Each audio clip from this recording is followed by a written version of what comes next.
Sir पिछले 8-10 साल में आपका सबसे वर्स्ट एक्सपीरियंस कौन सा रहा? देखिए, मेरा जो सबसे वर्स्ट एक्सपीरियंस रहा है वो मेरा फ्रूट वेजिटेबल के साथ रहा है। अच्छा। राइट, हमने खुद ट्राई किया and we sent the product as well to the buyer and that was same जो मैं बात कर रहा हूँ, commission and all.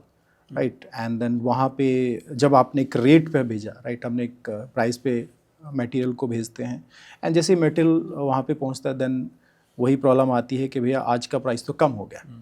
Right, and you don't have any option as well. हमारे पास कोई ऑप्शन भी नहीं होता क्योंकि वहाँ पे जाके चेक कर पाए एंड ऑल। तो देन बोला नहीं ठीक है, आज मत बेचो, कल हो सकता है प्राइस बढ़े। देन अगले दिन भाई साहब फिर कॉल करते हैं, सेम कमीशन एजेंट, बोला सर आज का प्राइस तो और कम हो गया। And then they start convincing you. उसके बाद बोलते भाई ऐसा है, अगर आप इसको आज नहीं सेल करोगे तो आपका जो प्रोडक्ट है आपको पार्किंग चार्ज, ये चार्ज देना पड़ेगा, प्रोडक्ट भी ख़राब होगा, फिर हम जिम्मेदार नहीं, खुद देखो। तो विद देन ऐसी situation and then at that time जब हमने स्टार्ट किया था एंड ऑल, तो वी स्टार्टेड सर्जिकल डिस्पोजेबल। तो पैरेलली वी हैव सीन, जैसे अभी मैं बोल रहा हूँ कि बहुत सारे लोग इन्फ्लुएंस करते हैं, तो हमने भी उस इन्फ्लुएंस से होकर ट्राई किया। लेट्स सी कि इसमें बहुत इतने लोग बात कर रहे हैं, कुछ तो अलग होगा। एंड जब हमने खुद उसको एक्सपीरियंस किया देन वी रियलाइज कि भैया it's a scam. That I would say that is my worst experience, कि जहाँ पे you don't get the full payment as well. Right, but उस एक्सपीरियंस से फिर हमने चीज़ें सीखी भी हैं कि भैया जब भी काम करो don't go with all these things, at least commission base and all. जब भी आप जाओ तो आप हमेशा ECGC को साथ लेके जाओ। गवर्नमेंट का सपोर्ट है, ऐसा नहीं है। इवन आई टुक 2 टाइम, मैंने ECGC खुद 2 बार लिया, एक्सपोर्ट क्रेडिट गारंटी कॉर्पोरेशन। अगर आपको लगता है बायर पेमेंट नहीं कर पा रहा है and you have taken cover from ECGC, तो ECGC पैसा देता है। बस you just need to know the right approach कि क्या होता है। तो गवर्नमेंट का बेनिफिट है, सपोर्ट भी है कि आप अगर आप चाह रहे हो, buyer has not done the payment, तो आपको पैसा मिलता है। But the main part comes कि भाई you need to follow the process. हम लोग क्या होता है, we don't follow the process, we try to deviate the process. क्योंकि हम लोग इंडियंस क्या होता है ना, शॉर्टकट में बहुत बिलीव करते हैं। शॉर्टकट लगता है कि यार, इवन हमारे पास बहुत सारे लोग, मैं आपको एग्जांपल देता हूँ। वन गाय ही कॉल्ड अस, बोलते कि सर मेरे को एक्सपोर्ट करना है एंड फ्रूट वेजिटेबल, प्याज बोलना है। ऐसे नहीं भैया, ये मत करो, फंस जाओगे। एंड तो हमने उसको समझा दिया मत करना ऐसा ऐसा को। एंड देन 3 महीने बाद दोबारा कॉल आता उसका, बोला सर आपने ना बोला था। भैया पहले तो उसने याद करवाया, मैं बोल रहा हूँ मैंने 3 महीने पहले कॉल किया। मैं ठीक है, अभी बताओ क्या हुआ। बोला सर आपने तो ना किया था, बट स्टिल मुझे लगा कि मेरा प्रोडक्ट बॉर्डर क्रॉस हो जाएगा। क्या कोट किया कि मुझे लगा मेरा प्रोडक्ट एटलीस्ट इंडिया का बॉर्डर तो क्रॉस हो ही जाएगा, देखा जाएगा। एंड बोला सर आपने सही बोला था, मेरा पैसा अभी तक नहीं आया।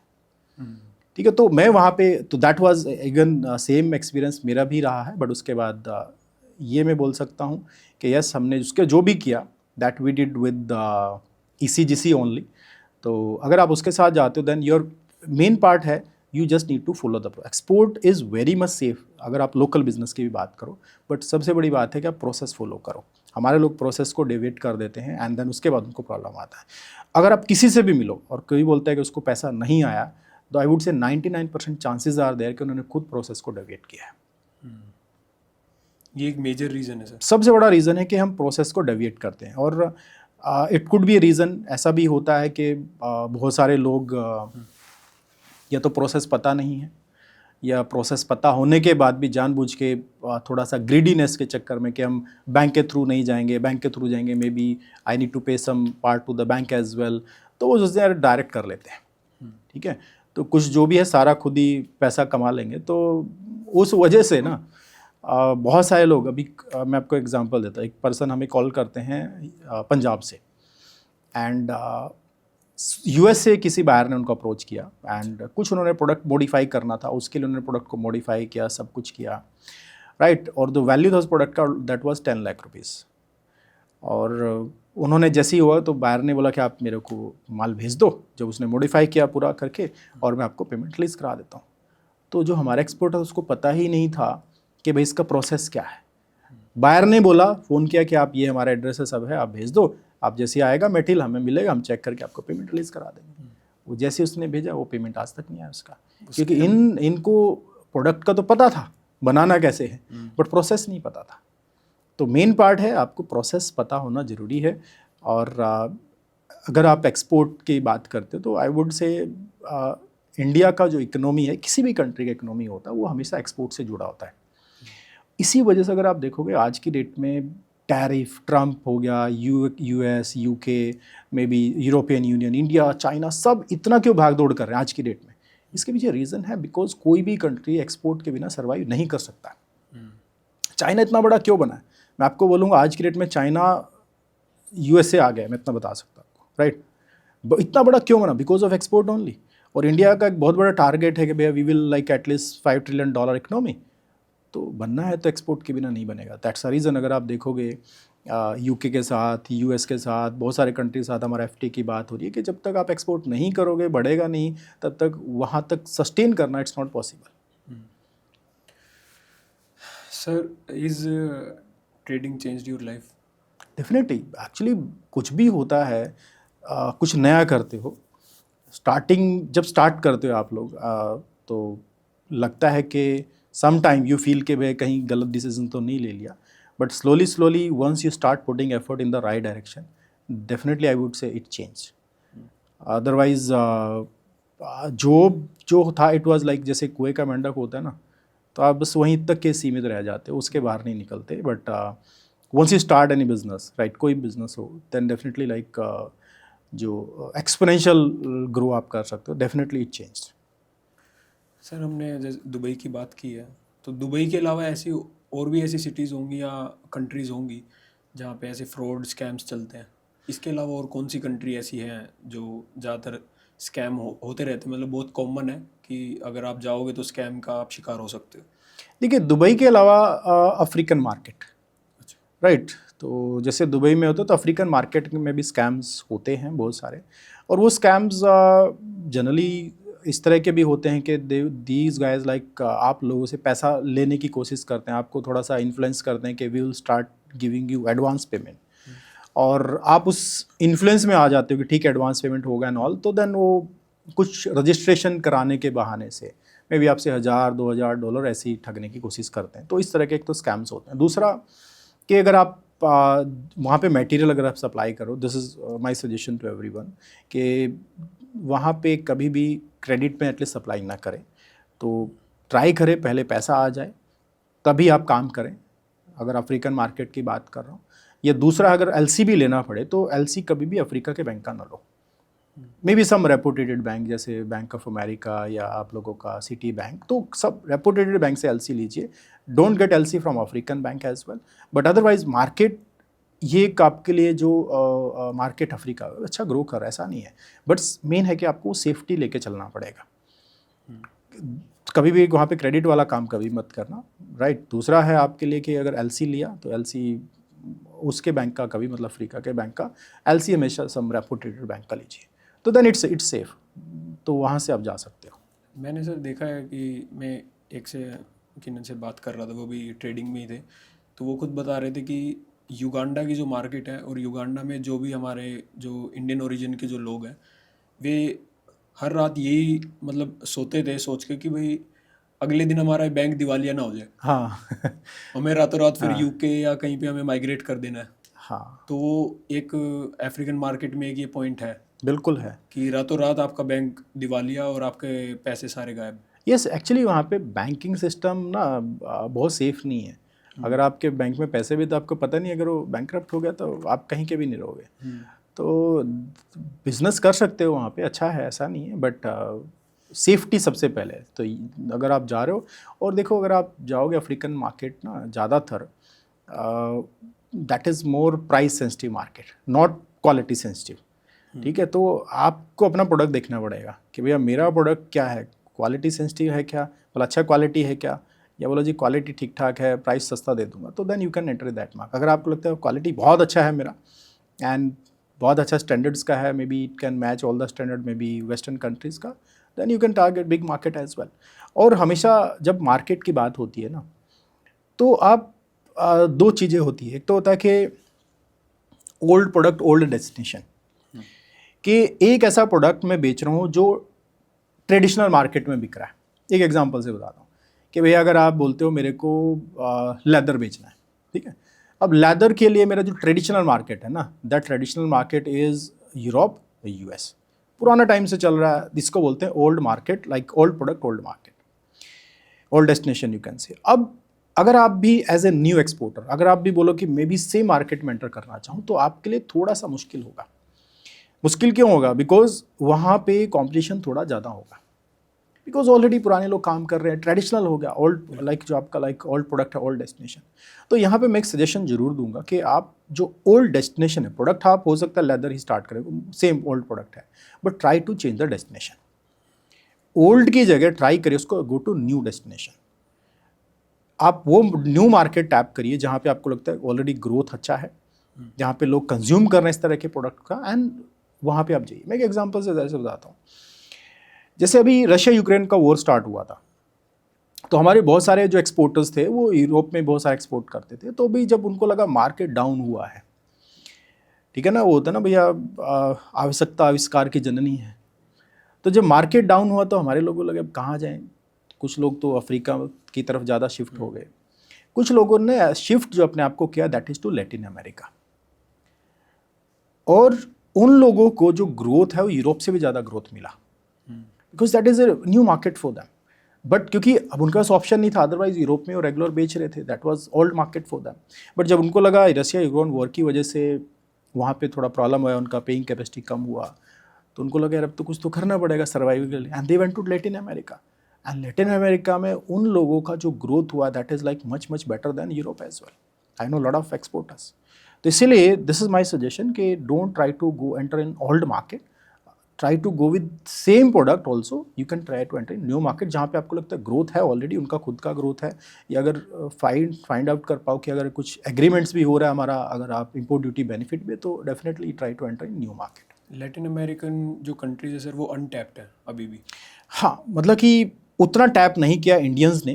बिल्कुल। एक्चुअली इंडियंस ज़्यादातर तो एक तो गल्फ़ की तरफ भागते हैं, जैसे लोगों को लगता है पास में, कुछ लोगों को सिर्फ यही पता है कि यूएस मार्केट है, लग्जरी भी लगता है ना। हाँ वही लगता है, या कुछ लोगों को लगता है जैसे खाली एक यूएस मार्केट है। ऑब्वियसली यूएस एक बहुत बड़ा मार्केट है, no doubt in that, but ये जो मार्केट है लैटिन अमेरिका मार्केट, अगर आप देखोगे करंट ईयर की जो ग्रोथ देखोगे तो हम बहुत अच्छा ग्रो कर रहे हैं लैटिन अमेरिका के साथ, right, and that is emerging market. अगर आप जितना भी ये मार्केट में अभी जो एक्सपोर्ट हम लोग कर रहे हैं, सो आई वुड से तो हमारे लोग उस मार्केट को प्रेफर कर सकते हो, एंड अफ्रीका से तो बेटर ही है। पीयूष गोयल जो हमारे मिनिस्टर हैं, मिनिस्टर ऑफ कॉमर्स, उन्होंने भी बोला है कि लैटिन अमेरिका में हम ज़्यादा फोकस करें एक्सपोर्ट करने का। बिल्कुल, एक्चुअली आप लोगों का ग्रोथ है वहाँ पे, राइट, उन लोगों का पेइंग कैपेसिटी बढ़ रहा है आज की रेट में, राइट। इवन कुछ कंट्रीज़ के साथ हमारी गवर्नमेंट के कुछ छोटे मोटे एग्रीमेंट्स भी where you can get some benefit as well. तो पेइंग कैपेसिटी बढ़ रहा है लोग, और ऐसा नहीं है, इंडिया को आज की डेट में जानते हैं। पहले होता था मे बी तो एवरीवन नोज इंडिया, तो आज के डेट में, और अगर मेरा प्रोडक्ट है वो यूएस मार्केट को टैप कर पा रहे हो आप लोग, और यूएस के लोग उसको एक्सेप्ट कर रहे हो, तो आप वो प्रोडक्ट कहीं भी बेच सकते हो। Sir last question, 3 basic steps बताओ, मतलब अगर किसी को स्टार्ट करना है ट्रेडिंग लाइन में तो वो कहाँ से शुरू कर सकता है? देखिए, सबसे बेस्ट पार्ट होगा प्रोडक्ट सेलेक्ट करना, कि मेरे पास एक सही प्रोडक्ट होना चाहिए। तो आई वुड से कमोडिटी से दूर हट के आप ट्राई करिए वैल्यू एडिड प्रोडक्ट में, और you can search some innovations as well. आप उसको सर्च कर सकते हो, जैसे डेटा को अगर सर्च करोगे, एक मैं आपको सजेशन दूंगा कि एक लिस्ट बनाइए जो आप लोगों को लगता है कि मेरे आसपास ये प्रोडक्ट अवेलेबल है, मे बी 1 2 3 4। किसी को लगता है जिसके पास फर्नीचर अवेलेबल है, किसी को लगता है जी फर्नीचर के साथ मेरे पास टाइल्स भी अवेलेबल है, कोई बोलता है जी मेरे साथ टाइल्स के साथ पेंट भी अवेलेबल है, मेरे पास मैन्युफैक्चर होता है कहीं पे। तो इस तरह की एक लिस्ट तैयार करिए, उस लिस्ट को देन आप लोग डेटा पे एनालाइज करिए। जैसे 2 पोर्टल होते हैं अच्छे पोर्टल एनालाइज करने के लिए, एक तो आपका कॉमर्स मिनिस्ट्री जो गवर्नमेंट ऑफ इंडिया का डेटा शो करता है, that is only for India to world दिखाएगा, बहुत ज़्यादा डेटा दिखाएगा। दूसरा है ट्रेड मैप, trademap.org, ये आपको पूरे वर्ल्ड का 360 डिग्री व्यू डेटा दिखाएगा, राइट। तो वो उसको यूज़ करके आप थोड़ी सी ट्रिक लगा के कि कहाँ पे लगता है वेरी गुड ग्रोथ, वॉल्यूम अच्छा जा रहा है, तो पहला पार्ट है कि आप सही प्रोडक्ट के पास चाहिए, राइट। एंड दूसरा है जब आपको लगता है यस ये आपने प्रोडक्ट सेलेक्ट किया, बोलते ठीक है I want to go with furniture, ठीक है, आपने सब डेटा एनालाइज किया, ग्रोथ है, सब है, सप्लायर मेरे पास इजीली अवेलेबल है, मेरे आसपास है, एंड इट्स ओके। तो आप दूसरा है कि आप मार्केट देखिए। आप जब प्रोडक्ट फाइनल है तो try to go with a market कि कौन से मार्केट में ग्रोथ है, ग्रोथ जरूरी होना चाहिए। आई वुड से वॉल्यूम कम होगा तो भी चल सकता है, बट वो पिछले 5 साल में ग्रोथ अच्छा होना चाहिए। अगर ग्रो कर रहा है तो डेफिनेटली फ्यूचर में भी ग्रो करेगा product, chances are more, right. तो ग्रोथ चेक करिए वहाँ पे। और एक इम्पॉर्टेंट फैक्टर और चेक करना होता है, उस कंट्री का जो ट्रेड बैलेंस है वो नेगेटिव होना चाहिए। नेगेटिव का मतलब होता है ट्रेड बैलेंस, इट्स लाइक उस कंट्री का वो प्रोडक्ट ट्रेड डेफिशिएंट है। मैं एग्जांपल दे रहा हूँ, अगर मैं एक्सपोर्ट करता हूँ furniture let's say to Mexico, और मैक्सिको अगर मैं फर्नीचर देख रहा हूँ ओवरऑल वो कंज्यूम ज़्यादा कर रहा है, राइट, एक्सपोर्ट कम कर रहा है, उसका ट्रेड बैलेंस कम होगा, नेगेटिव में होगा। तो ऐसी मार्केट को आप टैप करिए जहाँ पे ग्रोथ भी है, वैल्यू भी है, ट्रेड बैलेंस नेगेटिव भी है हमारा, और साथ के साथ एक जिसको बोलते हैं ना सोने पे सुहागा, वो होता अगर मेरा FTA हो गया उसके साथ, तो then I can sell my product over there. तो 2 फैक्टर सबसे इंपॉर्टेंट है। ऑब्वियसली इसके साथ बाद आता है बायर, राइट, जो बाकी फॉर्मेलिटीज है दैट्स ओके, जो अपने 3 पार्ट बोले। तो देन आपका पार्ट आता है बायर को कन्विंस करना और उसको नर्चर करना प्रॉपर तरीके से। तो आई वुड से कि एटलीस्ट बायर को नर्चर करते हुए आपको ये ध्यान रखना है कि भैया आपके पास इसमें भी 3 चीज़ की एक्सपर्टीज़ होनी चाहिए, राइट, कि 3 अगर आप बायर आपसे क्यों बाय करेगा ये भी देखो ना। तो you should have 100% product knowledge, कि आपसे बायर ने कोई भी क्वेश्चन किया, आपने उसको ये नहीं बोला कि भैया I will get back to you, आपको पता होना चाहिए सब कुछ। एंड देन सेकेंड इज कि you should have deep knowledge of that market, कि अगर मेरे को फर्नीचर बेचना है मुझे पता उसमें क्या फर्नीचर यूज़ करते हैं, I can give all the answers, right. And then buyer का डीप इन्फॉर्मेशन मेरे पास होना चाहिए, बायर क्या खरीद रहा है, कब से खरीद रहा है, कब से मार्केट में है। जब आपके पास अगर 3 इन्फॉर्मेशन बायर की डीप होंगी, आई वुड से भैया देयर आर मोर प्रोबेबिलिटी का उस बायर को सेल कर सकते हो, राइट। और एक चीज़ और ऐड करना चाहूँगा, आपने 3 बोली थी बट मैं एक चीज़ और ऐड करना चाहूँगा, इसके साथ बायर से पहले जो सबसे इंपॉर्टेंट फैक्टर आता है वो आता है आपका सप्लायर। उसके ऊपर जरूर फोकस करिए। बायर जितना जरूरी है उतना ही जरूरी आपका सप्लायर, आई वुड से मैन्युफैक्चरर। मैं एक सजेशंस दूंगा कि जब कोई जो भी लोग एज ए ट्रेडर स्टार्ट कर रहे हैं, अगर कोई मैन्युफैक्चरर तो उसको प्रोडक्ट का नॉलेज होगा, that's not a problem, but as a trader अगर आप स्टार्ट कर रहे हो तो एटलीस्ट कम से कम 10 मैन्युफैक्चरर से मिल के ये पर्सनली, राइट, फ़ोन पे बात नहीं करना, फ़ोन पे बात करो चाहे 20 से करो, बट मिलना कम से कम 10 लोगों से है। 1 manufacturer will give you 10 to 20% information of that product, पूरा ज्ञान नहीं देगा। जब आप दूसरे से मिलोगे may be that time you have a knowledge of 20-30%, and जैसे करते करते जब आप एटलीस्ट 10 लोगों से मिलोगे, मैन्युफैक्चरर्स की बात करूँ, तब आपके पास पूरे प्रोडक्ट का ज्ञान होगा। और वहीं से आपका जो जीत का रास्ता है ना, वहीं से स्टार्ट होता है कि भैया मेरे को अगर आज प्रोडक्ट का नॉलेज है, देन वहाँ से चीज़ें स्टार्ट होंगी। एंड उन्हीं 10 में से आपको अपने सप्लायर चेक करने कि कौन सा बेस्ट होगा मेरे लिए। मे बी एटलीस्ट आप टॉप 3 चूज़ कर सकते हो, टॉप 5 चूज़ कर सकते हो कि कल कभी ऑर्डर आता है इनके साथ ही जाना है।